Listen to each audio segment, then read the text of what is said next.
साहब का मिलेंगे? वो रहे भाई। Thank you sir. मुझे आपको एक इंपॉर्टेंट इन्फॉर्मेशन देनी है। किस सिलसिले में? सर मैं अमोनियम सिट्रेट का स्टॉकिस्ट हूँ। जी सर आज डॉक में लोड करते हुए हमें पता चला कि at least 15 kg ammonium citrate and फिलेंटिन स्टिक्स गायब है सर। व्हाट? 15 kg? यस सर, मैंने पूरा चेक किया, मुझे लगता है चोरी हुई है। ये तो बहुत बड़ी मात्रा है। लेकिन सर इतने ज्यादा मात्रा में इतने डेंजरस एक्सप्लोजिव्स कोई क्यों चुराएगा? जाहिर सी बात है, कोई बड़ा ब्लास्ट प्लान कर रहा है। सर इस मामले की सीरियसनेस को देखते हुए मुझे लगा कि मुझे आपको इन्फॉर्म करना चाहिए। ठीक है, आप इनकी एफआईआर दर्ज करवा। Thank you. पटेल सर, इनके स्टाफ से भी पूछताछ करो। सिचुएशन बहुत अलार्मिंग हो सकती है। अपने खबरी नेटवर्क को एक्टिवेट करो और सारे नाकों पे चौकसी बढ़ा दो। लेकिन सर मेरी जानकारी के मुताबिक हमारे कोस्टल एरिया में मच्छी पकड़ने वाले तालाबों में मच्छी पकड़ने के लिए अमोनियम साइट्रेट इस्तेमाल करके छोटे मोटे ब्लास्ट करते हैं। पटेल, 15 kg अमोनियम साइट्रेट और फेलेटिन स्टिक्स मछलियां पकड़ने के लिए चोरी नहीं की जा सकती। डबल चेक करो सर, और इस स्टॉकिस्ट पे भी नजर रखो। पता करो अमोनियम साइट्रेट चोरों ने गायब किया है या खुद गायब करके चोरों पे इल्जाम लगाया जा रहा है। यस। रोजाना हमारे थाने में चोरी और डकैती की घटनाएं दर्ज की जाती हैं। ये हमारे लिए रूटीन वर्क है। लेकिन हमें इस बात के लिए ट्रेन किया जाता है कि अगर कुछ भी अनयूजुअल नोटिस करें तो हम चौकन्ने हो जाएं। मेरी ज्यूरिसडिक्शन में इतनी बड़ी मात्रा में एक्सप्लोसिव्स का चोरी होना यह संकेत दे रहा था कि कुछ बड़ा घटने वाला है। अब कितना बड़ा, इस बात का हमें कोई अंदाजा नहीं। अब मेरे दिमाग में सिर्फ एक ही सवाल बार बार उठ रहा है कि एक्सप्लोसिव्स की चोरी मछलियां पकड़ने के लिए हुई है या फिर इस बार निशाना मछलियां नहीं कोई और है। एक बात बताओ, आज ऐसी क्या खास बात है जो आपने ऑफिस से आकर हमारे साथ घूमने का प्लान बना लिया? तुझे ना घुमाओ तो शिकायत करती है, घुमा रहा हूँ तो भी शिकायत करती है। एक काम करते हैं, गाड़ी वापस मोड़ लेते हैं। ना ना, शो बात करो शो। इतने दिनों बाद तो घूमने निकले हैं। अरे एक मिनट, एक मिनट। किसका फोन है?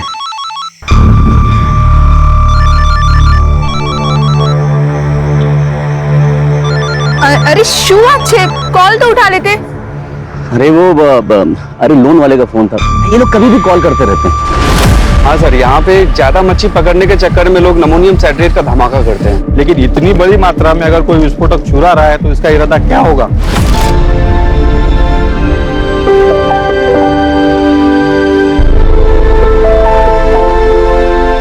चलो भाई, बहुत तेज भूख लगी है, कुछ खिला दे फटाफट। माँ, मुझे भी भूख लगी है। हाँ तो देख, तेरी सारी फेवरेट चीज लेकर आई हूँ, ये ले।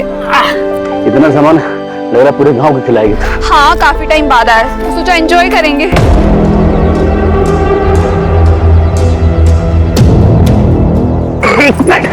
क्या जाओ छो? रुक ना।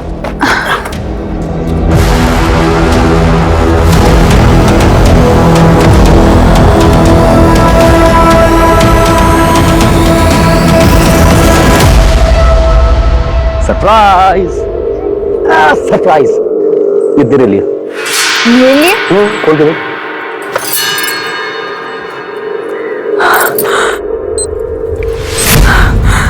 आ तो रेडियो छे। तुझे गाना सुनना पसंद है ना?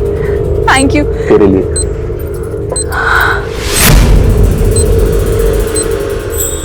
इसकी क्या जरूरत थी? अरे तेरा फोन खराब हो गया था ना, तो थैंक यू सो मच। आप मेरा कितना ख्याल रखते हो। अच्छा, सिर्फ थैंक यू से काम नहीं चलेगा, पप्पी भी देनी पड़ेगी। ये लो पप्पी, मुझे भी एक चीज चाहिए। क्या? एक रिमोट कंट्रोल कार। अरे ब्लैकमेलर। अरे यार, ये फोन किसका फोन आ रहा है बार बार?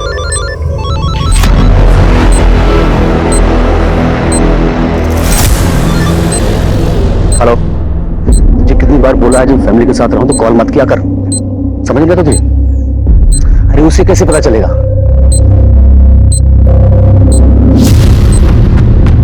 मैं तो संभाल लूंगा, लेकिन अगली बार टाइम देख के, ठीक?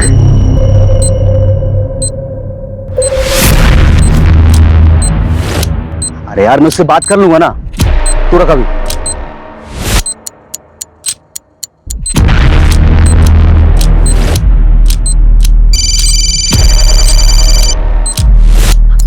सुनिए ना, किसी का कॉल आ रहा है, मुझे लग रहा है शायद सिम कार्ड वाले कॉल कर रहे हैं, मैं बात करती हूँ।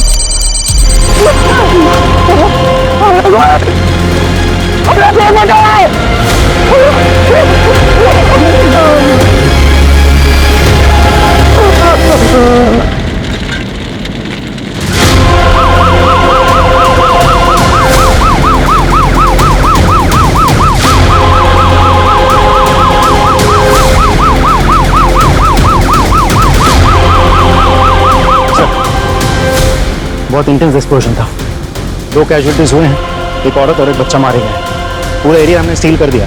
फॉरेंसिक टीम अपना काम कर रही है सर। टेररिज्म का कोई एंगल? सर प्राइम फेसी तो नहीं लगता, लेकिन इग्नोर भी नहीं कर सकते। चेक करो कि एनआईए की कोई रिपोर्ट है क्या, और आसपास के खबरियों से पूछताछ करो कि उन्होंने किसी टेररिस्ट संदिग्ध व्यक्ति या एक्टिविटी को देखा है क्या, और किसी ने कुछ देखा है, आई मीन आई विटनेस।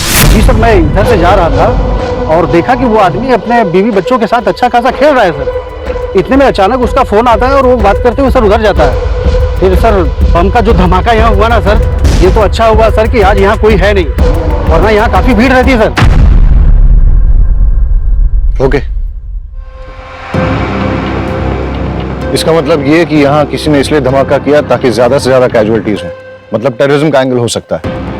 एक काम करो, सारे एरिया को अच्छे से छान मारो और देखो कोई एविडेंस या क्लू मिलता है क्या, और ये भी चेक करो आसपास कोई सीसीटीवी है क्या। Right sir. हेलो ऑफिसर, क्या लगता है आपको? सर पूरी रिपोर्ट तो मैं पूरी जांच होने के बाद ही दे पाऊंगा। फिलहाल कुछ बेसिक एविडेंस मिले, पिकनिक वाली चीज़ें। सर कुछ अनयूजुअल चीज़ें मिली हैं, जैसे ये ट्रांजिस्टर, टूटा हुआ मोबाइल फ़ोन। तो मुझे लगता है ये जो एक्सप्लोजन हुआ है ये ट्रांजिस्टर बॉम्ब है।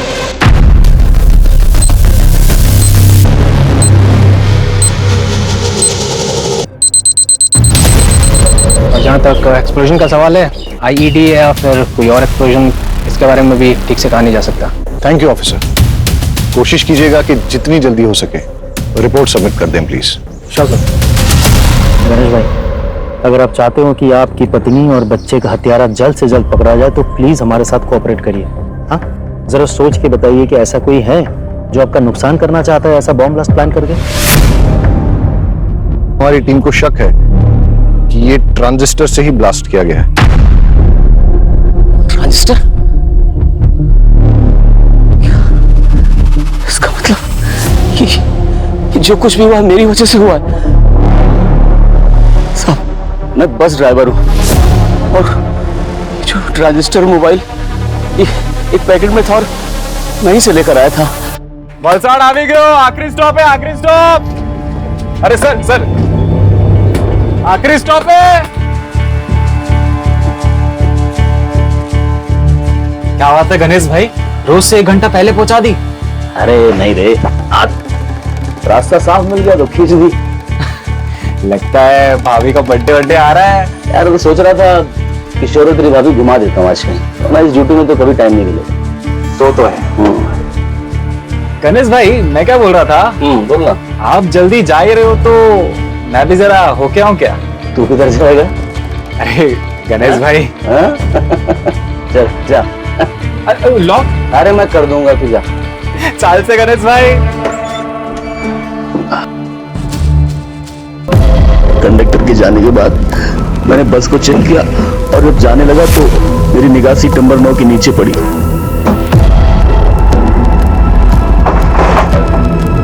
वहां मैंने देखा एक थैली रखी हुई थी। मैंने उठाकर चेक किया तो देखा उसमें एक ट्रांजिस्टर और साथ में मोबाइल भी था। उसे देखकर मेरे मन में लालच आ गया साहब, और मैं बीबी और बच्चे की मौत का सामान खुद अपने साथ ले आया। क्या भागा बाप और कितना नीच पति हूं मैं। जब विस्फोट हुआ उस वक्त कहां थे आप? उस वक्त साहब मेरा एक कॉल आ गया था, उसी को अटेंड करने के लिए मैं साइड पे गया, सब बर्बाद हो गया। It's okay, thank you. आप अभी जा सकते हैं।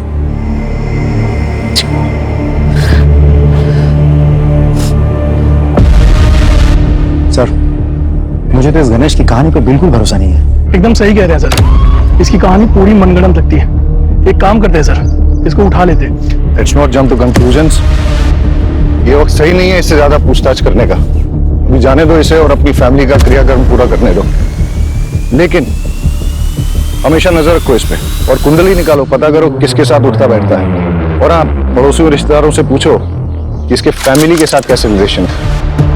कॉल रिकॉर्ड निकालो इसके और देखो कि जब वो विस्फोट हुआ तब इसको किसका कॉल आया था, या कॉल आया भी था या नहीं।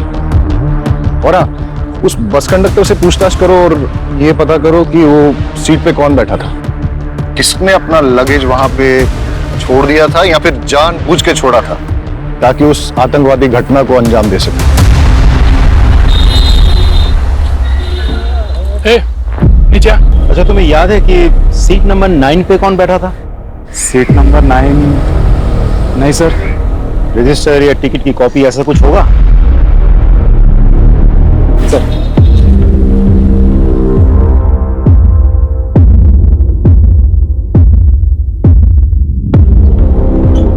सर, सीट नंबर 9 पे कोई परेश जोशी बैठा था। जी सर, उम्र लिखी है 36 साल। सर, ये परेश जोशी उबरात से बैठा था और ये बस भी उबरात से ही निकली थी। सर, इंटरेस्टिंग बात तो ये है कि गणेश की बीवी उषा, जिसकी बॉम्ब ब्लास्ट में मौत हुई, वो भी उबरात से ही है। सर, मैंने गणेश के पड़ोसियों से बातचीत की। पड़ोस में रहने वाली एक महिला ने बड़ी अजीब बात बताई। अरे साहब, पनौती है वो तो, उसकी तो कुंडली में लिखा हुआ था कि वो जिससे भी शादी करेगा वो मर जाएगी। और उषा तो उसकी दूसरी बीवी है। पहली बीवी जो थी ना, वो तो कार एक्सीडेंट में मर गई थी। और दूसरी बीवी, वो तो बेचारी हमेशा बीमार ही रहती थी और फिर किशोर को पैदा करते समय वो मर गई। और 1-2 साल के बाद में ये उषा को ब्याह लाया, क्योंकि चुपचाप। अरे उषा के माँ बाप ने तो किसी से पूछा ही नहीं। अगर मुझसे पूछते मैं तो मना ही कर देती। सर, एक इंपॉर्टेंट लीड मिली है। गणेश के कॉल डिटेल से पता चला है कि अंडरवर्ल्ड के लोगों के साथ उसकी रेगुलर बातचीत होती थी। और ब्लास्ट के वक्त उसे जो कॉल आया था वो कॉल कमलेश केसवानी का था, जो एक अड्डा चलाता है सर, चोरी छिपे। और ये गणेश की क्या रिपोर्ट है, कहाँ है वो? सर, आ लो। सर, ये क्या बात हुई? मेरी पत्नी और बेटे की चिता की आग भी ठंडी नहीं हुई अभी तक, और आप लोगों ने इस तरह जबरदस्ती बुला लिया मुझे। तुम्हारे बयान ने हमें मजबूर किया है गणेश कि तुम्हें यहाँ फिर से बुलाया जाए। सर, आपको क्या लगता है कि मैंने अपनी पत्नी और बेटे को खुद बम से उड़ा दिया? कमलेश केसवानी, कैसे जानते हो उसे? तुम्हें क्या लगा तुम हमें बताओगे नहीं तो हमें पता ही नहीं चलेगा कि तुम्हें इंपॉर्टेंट कॉल किसका है, जिसे अटेंड करने के लिए तुम घटनास्थल से दूर चले गए थे? और उसी का कमलेश केसवानी ने फोन पे तुमसे क्या कहा, और तुम्हारा लेन देन क्या है उसके साथ? सर, जुआ खेलने की लत है मुझे। शुरू में तो बहुत जीता मैं, लेकिन पता नहीं सर, 5-6 महीने से किस्मत ही खराब है कि मैं बहुत पैसा हार गया। अब जितने भी देनदार थे सब ने मुझसे पैसे मांगने शुरू कर दिए। मैं एक बड़ा हाथ मारने के इंतजार में था कि वो हो जाए तो मैं सबके पैसे वापस कर दूँ। फिर उस दिन कमलेश का फोन आया, उसने बोला कि एक बहुत बड़ी बाजी होने वाली है जिसमें कुछ नौसिखिए खेल रहे हैं। उसने बोला कि तुम जल्दी पहुंच जाओ और अगर तुम गेम खेलोगे तो अच्छे खासे पैसे जीत जाओगे। बस इतना ही है, कुछ और भी है? इतना ही कहा बस। अच्छा, वो ट्रांजिस्टर बॉम्ब तुम्हें कहाँ से मिला? बस में सीट नंबर 9 के नीचे से मुझे मिला। झूठ बोल रहे हो तुम गणेश। बॉम्ब तुमने बनाया, फिर ये सारी झूठी कहानी तुमने बनाई ताकि लोगों की सिंपैथी मिले, कोई तुम पे शक ना करे। सर, मेरा यकीन कीजिए, मैं झूठ नहीं बोल रहा हूँ, मैं सच बोल रहा हूँ। तुम्हारा बयान और तुम्हारी हरकतें हमें मजबूर कर रही हैं कि हम तुम पे यकीन न करें। हिरासत में लो उसे और अच्छे से पूछताछ करो। सर, ये क्या करें सर? चलो। अरे सर, मैंने कुछ नहीं किया, मैं बता सर। प्लीज सर, एक बहुत बड़ी इंफॉर्मेशन मिली है, इसलिए मुझे खुद ही आना पड़ेगा। सर, ये जो बॉम्ब ब्लास्ट हुआ है इसमें नमोनियम साइट्रेट और फिलेटिन स्टिक्स का इस्तेमाल हुआ है। और सर, ये सब कुछ ठूस के एक ट्रांजिस्टर में भरा गया था, जिसे एक मोबाइल फोन से एक्टिवेट किया गया था। जाहिर है कि बम बनाने वाला कुछ बड़ा धमाका करना चाहता था। इनफैक्ट मैं भी ये सस्पेक्ट कर रहा था, क्योंकि कुछ दिन पहले हमारे यहाँ एक स्टॉकिस्ट रिपोर्ट लिखाने आया था कि उसके डॉक से अपलोड करते हुए करीबन 15 kg एमोनियम साइट्रेट और फिलेटिन स्टिक्स चोरी हुए। वेल सर, अगर ऐसा है तो दैट्स नॉट गुड न्यूज़, क्योंकि जितनी मात्रा एक्सप्लोसिव इस ट्रांजिस्टर में लगे थे, तो बचे हुए जो एक्सप्लोसिव उससे 2 बॉम्ब और बनाए जा सकते हैं। पटेल सर, सारे एरिया में रेड अलर्ट घोषित करवा दो और वो रिपोर्ट पे इन्वेस्टिगेशन कहां पहुंची है मुझे अपडेट करो। हम अपने एरिया में और एक ब्लास्ट एफर्ट नहीं कर सकते। सर और ऑफिसर, मैं चाहूंगा कि आप भी वो रिपोर्ट एक बार देख लें। पटेल, इन्हें एक बार वो रिपोर्ट दिखाएं। आप आइए मेरे इस केस के सारे प्राइमा फेसी एविडेंस गणेश के खिलाफ नजर आ रहे हैं, लेकिन ऐसा भी हो सकता है कि गणेश जो कहानी सुना रहा है वो झूठ नहीं बल्कि सच है। और अगर ऐसा है तो आज हुए विस्फोट से हम ये सबक ले सकते हैं कि ये तय है कि शहर में और एक विस्फोट होने वाला है, जिसके लिए बॉम्ब या तो बनाया जा रहा है या फिर बना हुआ है। मुझे अंदेशा हो रहा है कि ये केस ऊपर से जितना सरल नजर आ रहा है उतना है नहीं, इसमें कोई ना कोई पेंच जरूर है।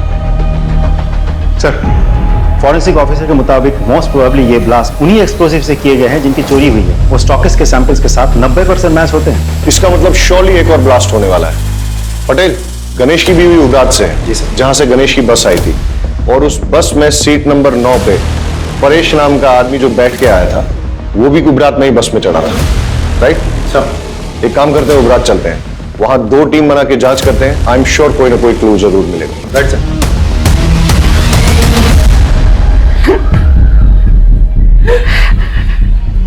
देखिए, हमें आपकी बेटी की मौत का बेहद अफसोस है, लेकिन क्या करें, कातिल को पकड़ना भी तो जरूरी है। उसके लिए हमें यह जानना बहुत जरूरी है कि ऐसा कोई इंसान है जो आपकी बेटी को मार सकता है, जैसे कि आपका दामाद गणेश। नहीं साहब, गणेश पे शक करने की कोई वजह नहीं हमारे पास।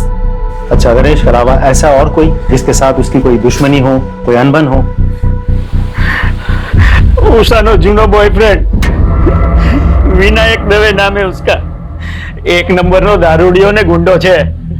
उसने अपनी चिकनी चुपनी बातों में उषा को फंसा लिया था, पूरे उपरात में बदनाम कर दिया था। बड़ी मुश्किल से हमने अपनी बेटी को समझा बुझाकर उससे पीछा छुड़वाया। यहाँ उषा से कोई शादी करने को तैयार नहीं था। ऐसे में अपने रिश्तेदारों के जरिए हमें गणेश का रिश्ता आया।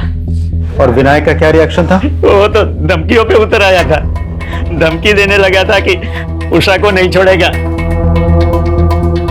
इस उषा के कॉल डिटेल्स निकलवाओ और लोकल पुलिस को कहो कि विनायक दावे के बारे में पूछताछ करें और हमें रिपोर्ट करें। जी सर। परेश जोशी। जी हूँ चू, पर ये मेरी वाइफ मेघा। अच्छा, जब आप उबरात से वलसाड़ जा रहे थे तो आपके पास कोई बैग था? हाँ था, पर वो बैग तो अब भी मेरे पास है, ये रहा। Are you sure कि बस में आपसे कुछ छूटा नहीं था? नहीं सर, बैग के अलावा मेरे पास कुछ भी नहीं था। चले परेश भाई, सुना है कि आज अपनी तरफ मछलियां। पुलिस? परेश भाई, શું થયું? सब ठीक है ने? भाभी? सर, ये मेरा दोस्त है सागर कोहली। ठीक है, अभी तो हम चलते हैं, लेकिन अगर आपको इस बीच कुछ भी याद आता है तो हमें बताइएगा जरूर। जी सर, पक्का।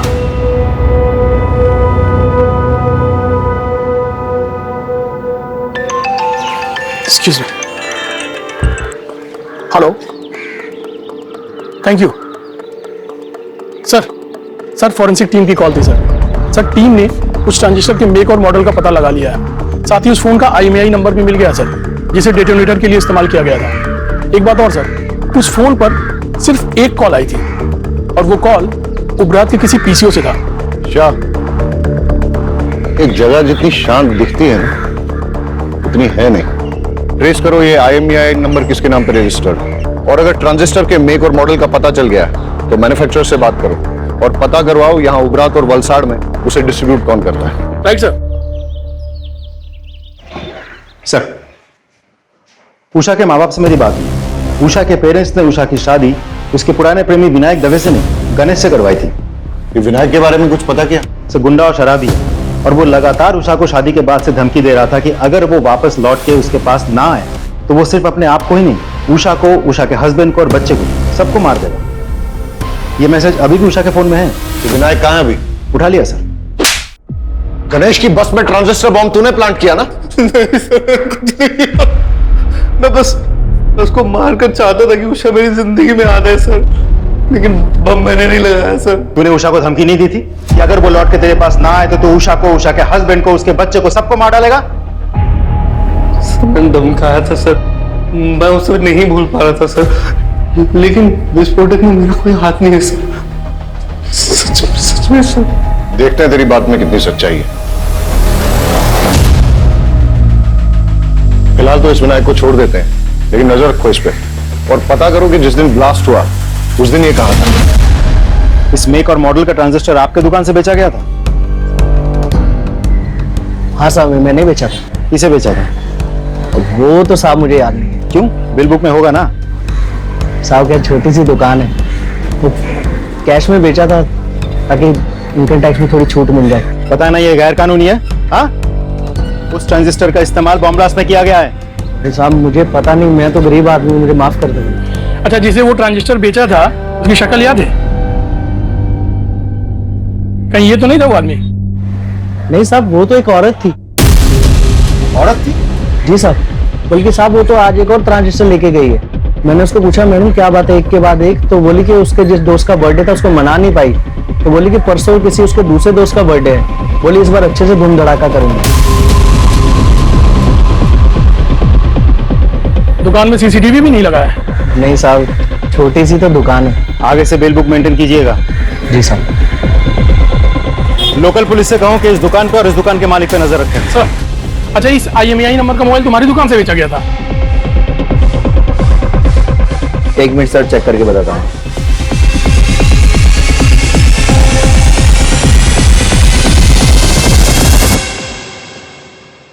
जी सर। किसको बेचा था? एक औरत ने बर्थडे गिफ्ट देने के लिए मोबाइल खरीदा था और उसी के नाम पे सिम भी लिया था। उसका नाम विकास मेहता, इसी एरिया में रहता है। सर, ये जो उषा का एक्स बॉयफ्रेंड विनायक है, ये इसी विकास मेहता का आदमी है? हाँ सर, आज सुबह एक और मोबाइल खरीदा गया उसी नाम पे सर। इस विकास मेहता के डिटेल्स दीजिए। ये लीजिए सर। सर, जिस तरह की औरत का ब्यौरा उन दुकानदारों ने दिया है, ऐसे में तो कोई हो सकता है। मेरा मतलब गणेश या विनायक। मतलब तुम ये कहना चाहते हो कि जो दो लोग वहां आए थे उनमें से कोई एक औरत बन के आई थी और उसी ने मोबाइल और ट्रांजिस्टर खरीदे? हाँ सर। ये मेहता का घर यहाँ से और कितना दूर है जिसके नाम पे मोबाइल खरीदा गया था? सर, ऑलमोस्ट पहुंच गए।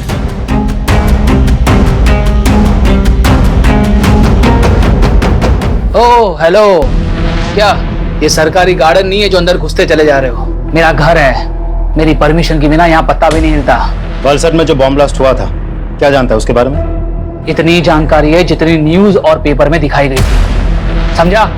अच्छा, तो जिस मोबाइल से उस बॉम्ब को एक्टिवेट किया गया था उसका रजिस्ट्रेशन तेरे नाम पे क्या कर रहा है? हाँ?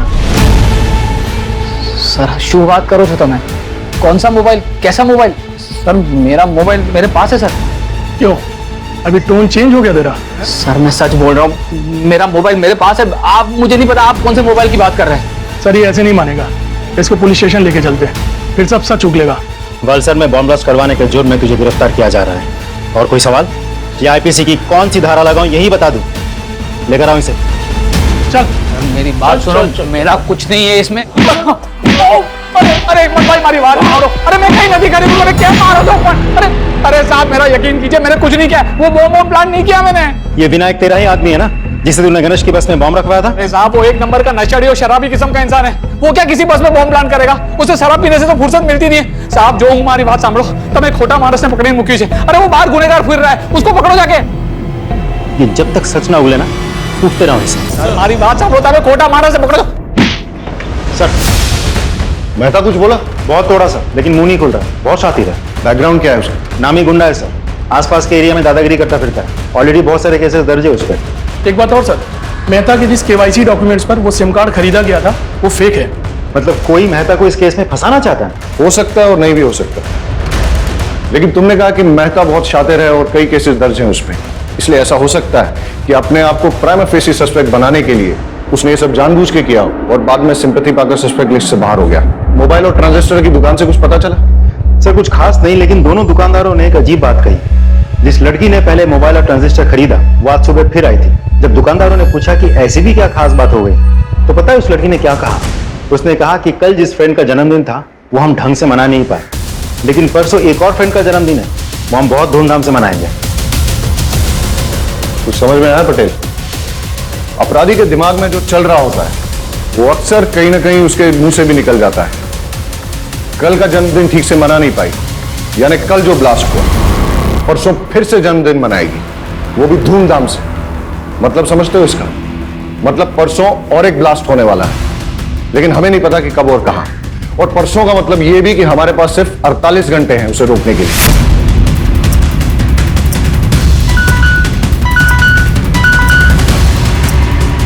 Yes, what? विकास मेहता के खिलाफ आपकी पत्नी ने मॉलेस्टेशन की रिपोर्ट लिखाई थी? जी हाँ सर।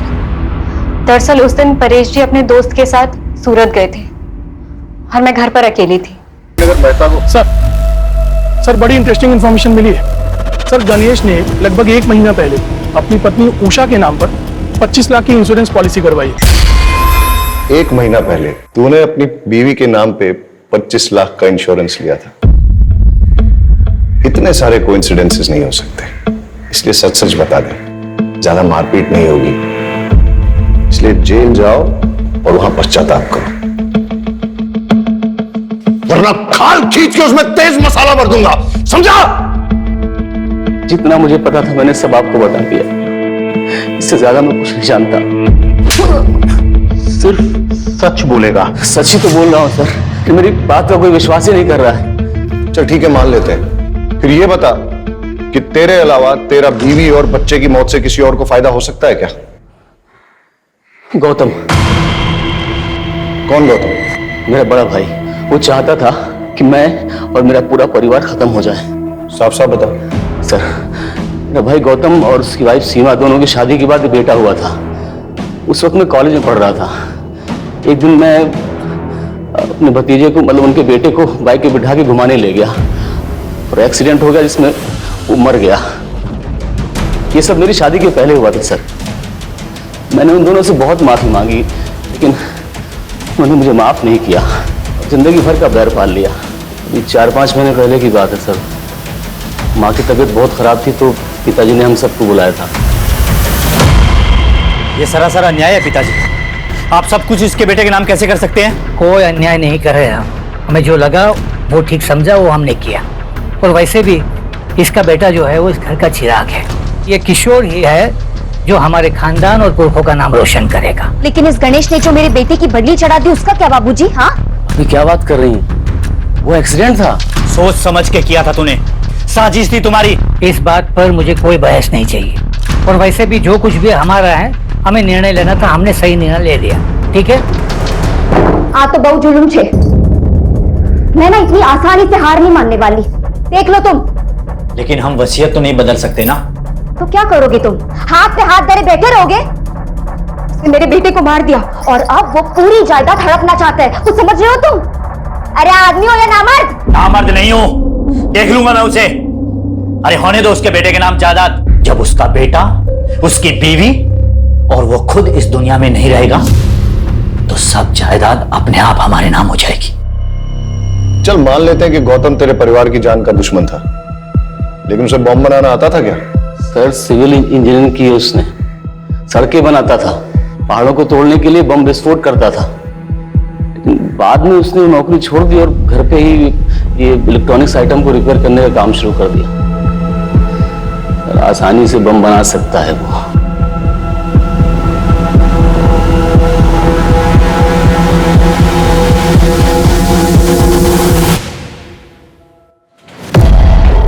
गौतम भगत जी, तुम्हारे भाई की बीवी और बच्चे की मौत हो गई बॉम्ब ब्लास्ट में, तुम एक बार देखने तक नहीं गए? अगर आप मुझे ढूंढते हुए यहाँ तक आए हैं तो साफ जाहिर है आपको पता है मैं क्यों नहीं गया। जब आप रट्टा मार के बैठे हो गया? पढ़ा लिखा हूँ, इंजीनियरिंग की है मैंने। घटना वाले दिन तुम थे कहाँ? मैं अपनी बीवी और बेटी के साथ अपनी साली के घर गया था, राजपीपला। बस से गए थे? टिकट तो होगी? कोई सर्टिफिकेट है जो संभाल के रखा जाए? तुम्हारी बेगुनाही का सर्टिफिकेट हो सकता था। मुझे अपनी बेगुनाही साबित करने में कोई दिलचस्पी नहीं है। आप काफी दूर से आए हैं, कुछ लेंगे? ठंडा पानी कुछ? आज तो कुछ नहीं लूंगा, लेकिन जिस दिन तुम्हारे खिलाफ सबूत हाथ लग गया ना, उस दिन तुम्हें लेने जरूर आ जाऊंगा। चले आइएगा, तब तक मैं अपना बचा हुआ काम कर लेता हूं। क्या है कि मुझे परसों तक एक बहुत बड़ी डिलीवरी देनी है।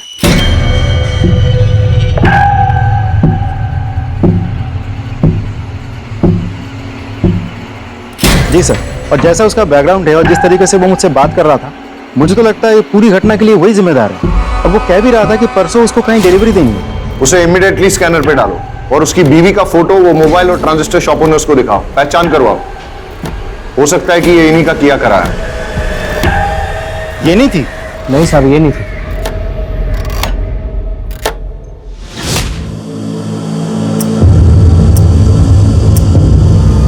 Yes sir.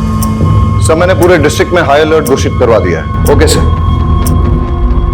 हेडक्वार्टर से बात हो रही थी, सिचुएशन बहुत टेंस है, लेकिन जब तक हमें कोई क्लू नहीं मिल जाता तब तक हम पिन पॉइंट करके किसी एरिया की सिक्योरिटी नहीं बढ़ा सकते। ब्लास्ट कहीं भी हो सकता है। सर अजीब सिचुएशन है, एक भी क्लू नहीं मिल रहा है। सर मैंने बस में ट्रेवल कर रहे हैं सभी यात्रियों से पर्सनली बात की। ज्यादातर लोगों को कुछ पता नहीं है सर, लेकिन एक पैसेंजर जो कि घटना के तुरंत बाद अहमदाबाद चला गया था, उससे अभी बात हुई। अच्छा, उस दिन जो 9 नंबर सीट पर जो पैसेंजर बैठा था उसके बारे में कुछ याद है? सर 9 नंबर सीट वाला पैसेंजर ना रात में उतर गया था जब ड्राइवर ने चाय पीने के लिए गाड़ी रोकी थी। उस वक्त कंडक्टर और सारे पैसेंजर सो रहे थे, मैंने खुद देखा था। उस रात तुम बस से क्यों उतर गए थे परेश? ऐसी भी क्या इमरजेंसी थी? सर दरअसल मेरे फ्रेंड के पिताजी को हार्ट अटैक आया था और उसकी मदद करने के लिए कोई भी नहीं था। अब ऐसे आड़े वक्त पर उसके पास जाना मैंने जरूरी समझा। अच्छा, वैसे तुम जा कहाँ रहे थे? वलसाड़? जी नहीं, मैं वापिस जा रहा था मेरे ससुराल। वजह जान सकता हूँ? सर दरअसल वो विकास मेहता ने मुझे धमकी दी थी। मेरी पत्नी के रिपोर्ट पर उसे जेल हुई थी, पर उसने अपनी पहचान लगाई और उसे बेल मिल गई थी। उसके बाद उसने मुझे अपने घर बुलाया और धमकाया। तेरी बीवी को बोल अपना केस वापस ले, वरना तेरी बीवी का तो कुछ नहीं कर पाऊंगा, लेकिन बेटा तेरे छोटे छोटे टुकड़े करके समुंदर की मछलियों को खिला दूंगा। अच्छा, तुम्हें क्या लगता है ये सब कुछ विकास मेहता का किया धरा है? सर वो इतना घटिया आदमी है ना, वो कुछ भी कर सकता है और मुझे पूरा विश्वास है मुझे मारने के लिए वो बॉम्ब उसी ने प्लान किया होगा।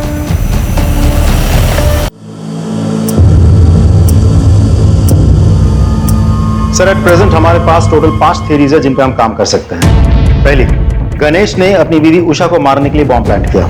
सारे स्टेटमेंट्स और कोइंसिडेंस के मुताबिक गणेश हमारा प्राइम सस्पेक्ट बनता है। दूसरी, गणेश के भाई गौतम ने अपनी दुश्मनी और प्रॉपर्टी पाने के चक्कर में गणेश और उषा को मारने के लिए बॉम्ब प्लांट किया, लेकिन हमारे पास गौतम के खिलाफ कोई ठोस सबूत नहीं है। तीसरी, मेहता ने परेश को मारने के लिए बॉम्ब प्लांट किया। मेहता के पास मोटिव भी है, उसका बैकग्राउंड उसे सपोर्ट भी करता है, बट अगेन उसके खिलाफ भी हमारे पास कोई ठोस सबूत नहीं है। और सर चौथी थ्योरी के हिसाब से विनायक ने अपनी गर्लफ्रेंड उषा के पति को मारने की प्लानिंग की। उसके पास मोटिव तो है सर, बट हमारे पास कोई प्रूफ नहीं है। और सर 5वीं थ्योरी ये कह रही है कि हो सकता है ये कोई टेररिस्ट अटैक हो जो कि भरी हुई बस में एक बड़ा धमाका करना चाह रहा था। और थ्योरी नंबर 6, ये सब इस परेश का किया धरा है ताकि ये मेहता को इस केस में फ्रेम कर सके। And not to forget, Paresh एक मछुआरा है, इसलिए अमोनियम साइट्रेट का इस्तेमाल करना जानता है। यस? हाँ, ओके। गौतम के घर पे रेड करने का वारंट मिल चुका है, उसके घर पे रेड करो और देखो क्या मिलता है। ओ हेलो, आप फिर चले आए? टाइम देखा? देखा, तुम्हारे लिए खराब है। एक्सक्यूज मी सर, आप ऐसा नहीं कर सकते। सर्च वारंट, आपकी परमिशन के लिए वेट नहीं करूंगा। Please cooperate. चाह करके तलाशी लो। Sir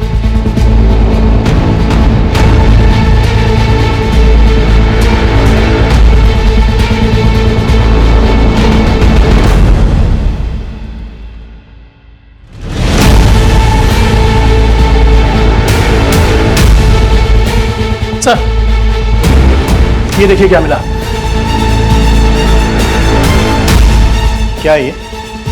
ammonium citrate. ये तुम्हारे घर में कैसे? एक छोटे से एक्सपेरिमेंट के लिए था। छोटा सा एक्सपेरिमेंट तुम्हारे लिए भारी ना पड़ जाए। ले आओ। अरे सर नहीं, क्या अरे क्या कर रहे हैं आप सर? अरे सर, गौतम को बहुत तोड़ा, लेकिन वो मानने को तैयार ही नहीं है कि ये बॉम्ब उसने बनाया था या ब्लास्ट उसने करवाया था। सर उसकी वाइफ को भी आज सुबह लोकल पुलिस ने अरेस्ट कर लिया, लेकिन उसने सिर्फ एक ही रट लगा रखी है कि वो दोनों बेगुनाह हैं। जैसे जैसे ब्लास्ट का टाइम नजदीक आ रहा है वैसे वैसे ये केस और उलझता जा रहा है। मैंने उबरात की उन दोनों दुकानों पे जहां से कि मोबाइल और ट्रांजिस्टर खरीदा गया था, वहां तक जाने वाले सारे रास्तों की सीसीटीवी फुटेज मंगाई है। हम उसे अच्छे से चेक करते हैं, आई एम श्योर कोई ना कोई क्लू जरूर मिलेगा।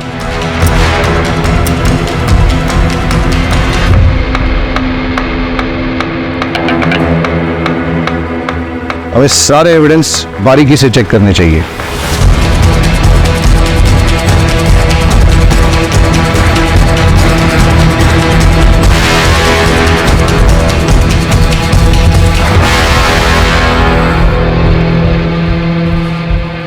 ये क्या है? सर कपड़ों की दुकान का पॉली बैग है, वो भी उभरत का। मतलब गणेश की पत्नी उषा जिसकी मौत हुई बॉम्ब ब्लास्ट में, वो भी तो उभरत से ही थी। तो ऐसा भी तो हो सकता है कि वो कुछ लाई होगी सामान वामान बाजार से और फिर इस बैग में रख दिया होगा इस पैकेट को या पॉलीथीन बैग। ये बैग की कंडीशन अभी ठीक है, लगता है नया सा है, इसलिए जाके दुकान में पता करो कि पिछले 1 महीने में वहां पे किस किसने खरीदारी की। सर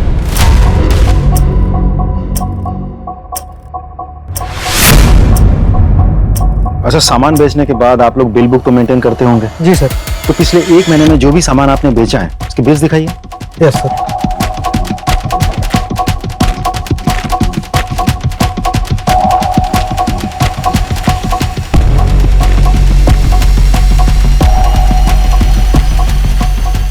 इस डेट की फुटेज मिलेगी? लीजिए सर।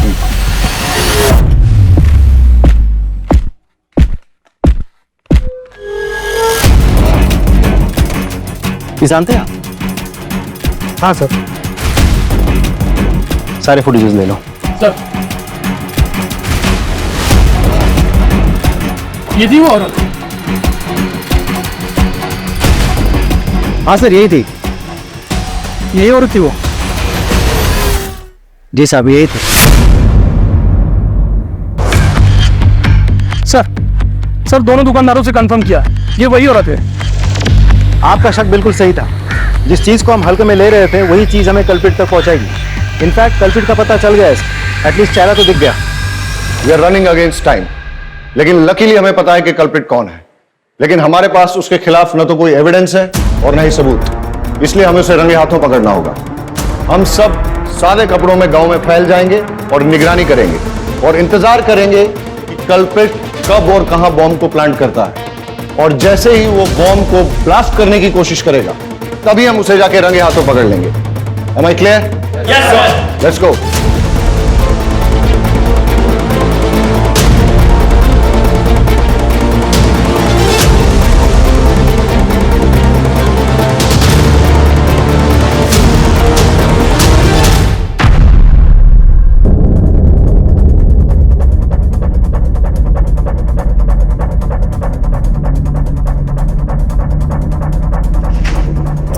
अमोनियम साइट्रेट है सर।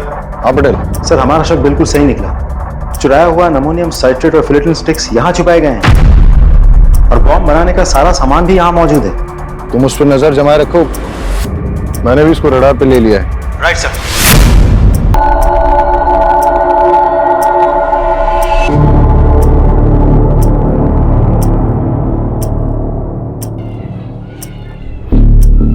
हाँ मैं उसका पीछा कर रहा हूं, तुम उस पर नजर रखना। सर किसी को फोन लगा रहा है, नंबर डायल कर रहा है।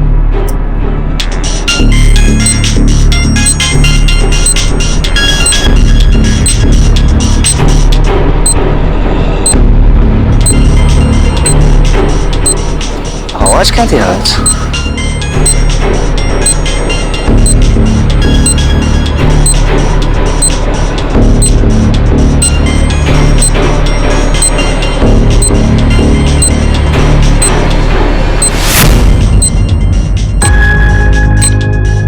ये मैडम को भी नए नए आइडिया थे रोमांस के लिए। रुक, फोन मत उठाना, रुक, कॉल मत उठाना। अरे सर अब हुआ क्या लेकिन?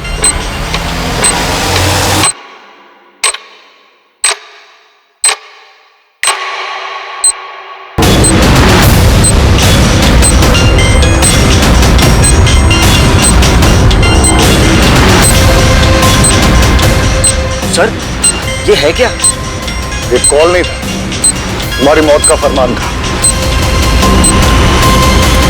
जिसको चाहे फोन लगा ले बेटा, कोई नहीं आने वाला है। लड़की बन के बहुत झांसा दे दिया है तूने। बताओ क्यों किया ये सब? मैंने ये सब मेघा को पाने के लिए किया था। दरअसल परेश मछली पकड़ने के सिलसिले में ज्यादातर घर से बाहर रहते थे। उसी दौरान मैं और सागर एक दूसरे के करीब आए और मैं प्रेग्नेंट हो गई। परेश को लगा कि वो बाप बन गया है, लेकिन मैं जानता था मेघा बहुत दिनों तक सच छुपा नहीं पाएगी। इसलिए हमने एक प्लान बनाया। मैंने डॉक पर से एक्सप्लोसिव चोरी किए और एक हाई इंटेंसिटी बम बनाया और परेश को बस पर चढ़ाते वक्त उसके सीट के नीचे सरका दिया और एक मोबाइल भी रख दिया। मेरी कैलकुलेशन के अनुसार जब बस वलसाड़ पहुंचती तब मैं उस मोबाइल पे कॉल करता और परेश अपने सामान के साथ मोबाइल देखता तो उस कॉल को जरूर उठाता और बॉम्ब फट जाता। लेकिन हमारी बदकिस्मती, उस दिन वो बस समय से बहुत पहले ही वलसाड़ पहुंच गई और जब हमने कॉल किया तब ये विकास मेहता का क्या चक्कर था? उसे मेरे और सागर के अफेयर के बारे में पता चल गया था। मुझे वार्न करने आया था। मैंने उस पर मॉलेस्टेशन का झूठा इल्जाम लगाकर उसे जेल भिजवा दिया। विकास मेहता बेल पर बाहर आ गया था। उसका पुख्ता इंतजाम करने के लिए मैंने एक शॉप से मोबाइल खरीदा और उसके नाम पर सिम भी खरीदा ताकि जब पुलिस तफ्तीश करे तो वो फंस जाए और उसे सजा मिले। लेकिन उस कपड़ों की दुकान की सीसीटीवी फुटेज पे हमने तेरी शक्ल पहचान ली और तेरा खेल खत्म हो गया। मैं पूरी कोशिश करूंगा कि तुम दोनों को कड़ी से कड़ी सजा हो।